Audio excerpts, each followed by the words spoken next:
Hello and welcome to Formula One for Fummies. My name is Tinus Ferreira, and if you are one of the 4 listeners that listen to me rant on TF1, welcome back. If not, very nice to meet you. So let's get down to business. What is a Fummy? Well, that's actually very simple. A Fummy is a Formula One dummy. So yeah, not very difficult to understand. If you identify as a Fummy, you have come to the right place. I will attempt in each of the following episodes over the series to teach you a bit about the world of Formula One so that you can enjoy every race weekend that is still coming up this year and hopefully in the future.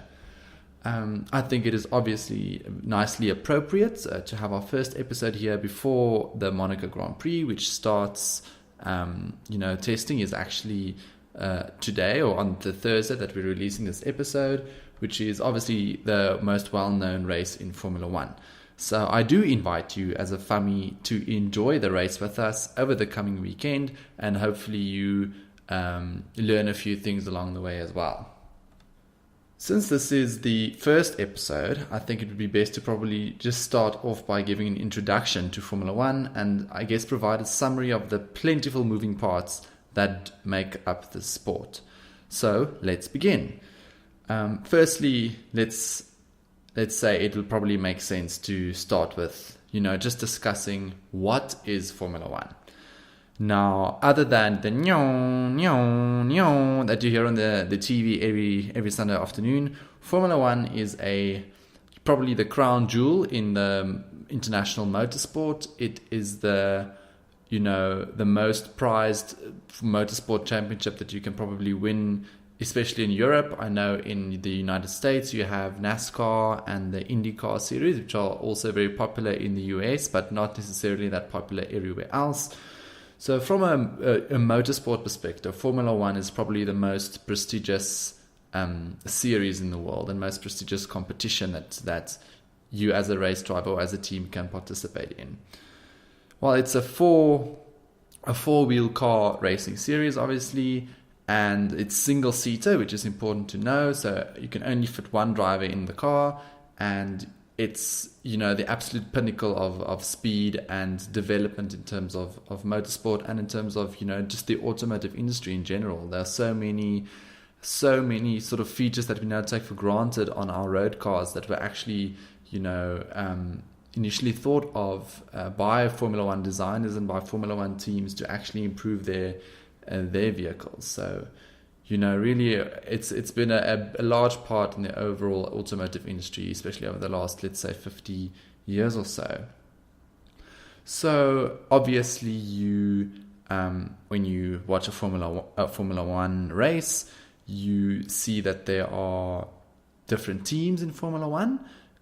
Now, just so that you know, each team has 2 drivers driving for a team usually. So each team will have 2 cars that participate in the race at any given time.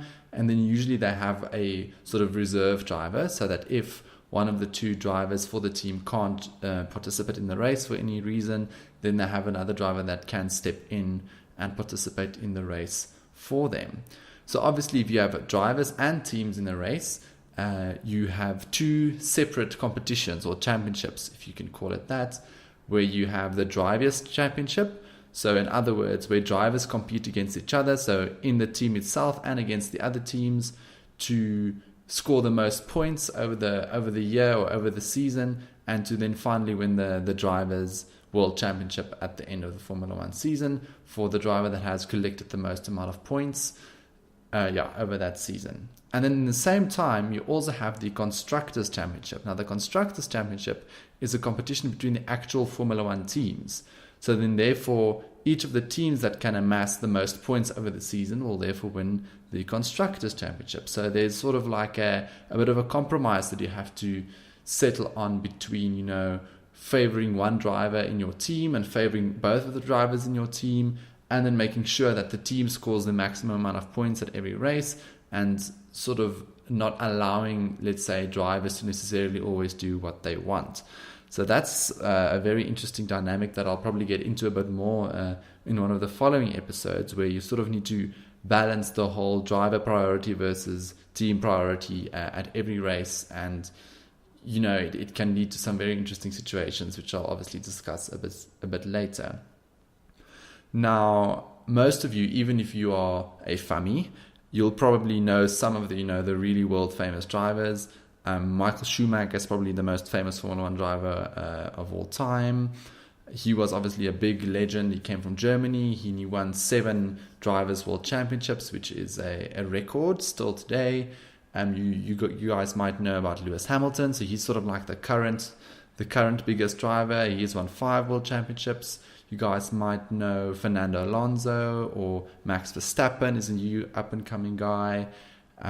So they're sort of like the big names currently participating in Formula One. And then obviously, if you look at history, Niki Lauda, who was a big legend who won 3 Drivers' Championships, sadly passed away earlier this week. He was obviously a big legend in the Formula One world.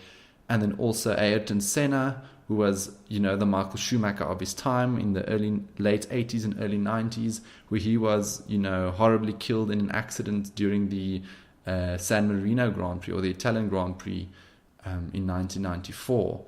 So those are probably the most famous drivers that you guys would have heard of. In terms of the current crop, as I've mentioned, Lewis Hamilton, Max Verstappen, Sebastian Vettel. There's a new up-and-coming Monegasque guy from Monaco called Charles Leclerc, who I really like, and he's probably going to become a big star over the coming few years. So yeah, just a few drivers to look out for.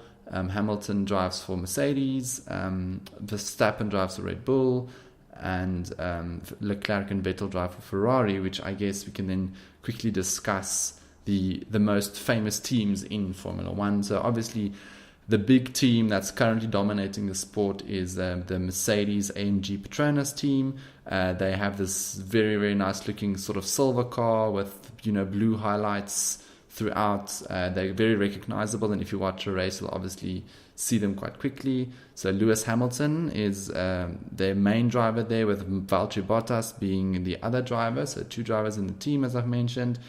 And they are currently way ahead of the field in terms of this year's championship. And they have come first and second at every race, basically, that have happened this year. Then, secondly, the most probably famous team in Formula One over history is Ferrari.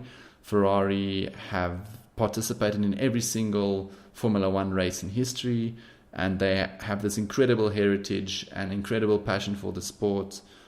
And you're obviously instantly recognizable with their red cars. And obviously now Sebastian Vettel, as I've mentioned, and the new up-and-coming driver Charles Leclerc is driving for the Ferrari team. Now, the third team that I want to talk about is a team that is sort of, a very new team compared to the others, a team called Red Bull. So yes, it is actually, the team is named after an energy drink, mainly because it is actually the Red Bull brand that that sort of bought a Formula One team and now have a massive operation. Red Bull were massively successful, especially at the earlier parts of this decade, where they won 4 constructors and 4 drivers' championships in a row, and are really, still participating at the front of the grid, really still winning races here or there, or threatening for, first or second or third place. That's basically the 3 main teams currently competing. A few teams, that are still competing, but, that have sort of fallen out of the bus a bit. A very, very famous and successful team is McLaren. You guys will probably also know McLaren from, the McLaren road cars. But McLaren is actually a Formula One team, first and foremost, before they started building any form of road car. And, they were incredibly successful in the 80s and the 90s and in, the early 2000s, and have started to, just sort of go on a bit of a downward spiral over the past 3 or 4 years. But they are, on the comeback, and they're still a massive force to be reckoned with. And, just for interest's sake, if you guys want to look at an incredible building, go and Google the McLaren Technology Centre, which is their headquarters in the UK. And it's an incredible building, like in terms of design and in terms of, just the way it looks. So, do yourself a favor and go Google what the McLaren Technology Centre looks like. Then I think what I then would like to do now is just quickly talk you guys through, just what a Formula race is and how it works. So a Formula One race, you have a race weekend, they call it. So the race weekend typically usually starts on the Thursday. Then, where the drivers come and the teams arrive at the track, and the teams sort of start setting up the cars, and the drivers do some press, and they have some, interviews and press conferences. On the Friday, they have what they call pre-practice. So they have 2 different sessions of about an hour and a half, where the teams can go and drive around on the track for that period of time, and then, test their cars and try and improve their cars where they can, and sort of try and understand, how fast the car basically is. That's the way to explain it. On the Saturday, they then have the last 3 practice session in the morning. So there are 3 practice sessions over a race weekend, and then finally they have at the end of the second session of the Saturday's qualifying. So the qualifying basically then determines in which order the cars will actually start the race on Sunday. And then obviously Sunday is the actual race, where the race is usually between an hour and a half and 2 hours. Usually a race is never allowed to be longer than 2 hours. So, as soon as the race, it's been 2 hours since the actual start of the race, they will stop the race, and then whoever is in the lead at that lap will then obviously win the race. And then lastly, I just quickly want to talk about the actual cars, because this is usually where, the actual complexity of Formula One really starts to get to people trying to watch it, because understanding why a driver is so much faster than another one, or why a car is so much faster than another car, is what I always feel probably the main reason that people sort of don't really want to watch the race, or they don't find it interesting, because they really don't understand exactly what's going on in terms of the actual cars and why the cars are the way they are. So the main things that these cars rely on is obviously they have a very, very powerful engine so that they can go quickly. But even more important than that, especially for Formula One, is you'll see all of the wings and all of the, little bits stuck onto the car that, make it look a bit otherworldly, I guess, all designed to generate downforce. Now, downforce is basically the opposite of what you get on an aeroplane wing, where all of the Formula One cars' wings are, let's say, inverted and designed so that air can push the actual car into the ground, therefore, increasing overall grip, and then would also then obviously allow a driver to drive around a corner more quickly, which is basically, let's say, the fundamental principle of what they're trying to do with their cars. Obviously, the cars now especially are also quite dependent on the actual tires that they use, but I'll discuss that in more detail in a following episode. But just so that in terms of the cars, if you are the best driver in the world and you don't have a very good car, you're obviously not going to win the race. So a big thing to know about Formula One is success in F1 as a driver and obviously as a team is very dependent on the actual car that you have. And that's why all of these Formula One teams have a massive, departments, aerodynamics department and a, engineering department, where they design these cars, test them with wind tunnels, for months and months and months, go onto the track, test further, try and understand, add little winglets here, add a little bit of, in a little piece here. And yeah, they're incredibly complex machines. You'll obviously, if you have a look at the picture of a Formula One car, you'll see there's a massive sort of front wing, which is sort of the nose at the tip of the nose of the car. The cars usually have these sort of long, narrow noses that then lead up to where the driver actually sits in the cockpit.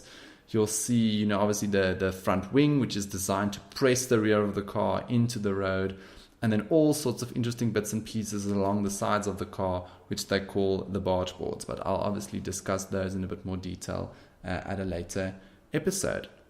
So I hope you guys, at least took in some of what I said now. But the best thing that you can do is to actually go and watch a race. Go and watch the Monaco Grand Prix. There are shiny boats and pretty girls and, shiny water and many, it's just a spectacular show. The richest of the rich go and watch it. And yeah, go and look at the Monaco Grand Prix, see if you can sort of pick up some of the things that I mentioned. And yeah, then I'll obviously I look forward to discussing each of these different aspects in a bit more detail over the coming few weeks. So that's it for today. I hope this episode gave you a broad overview of what you can expect over the coming weeks on each of the episodes. Please leave me a comment with suggestions or questions that you might have, and I'll be happy to discuss some during the next episode. If you are interested in no longer being a Fummy, please like and subscribe, and also listen to my main podcast, the TF1 Show, where I discuss all of the ridiculous things that happen in F1 in a bit more detail. Then lastly, you can also find the TF1 Show on Twitter, at TF1 Show is the handle, and on Instagram, where the handle is the TF1 Show. I'll then see you on the next episode and for the TF1 Monaco Grand Prix recap early next week. Bye.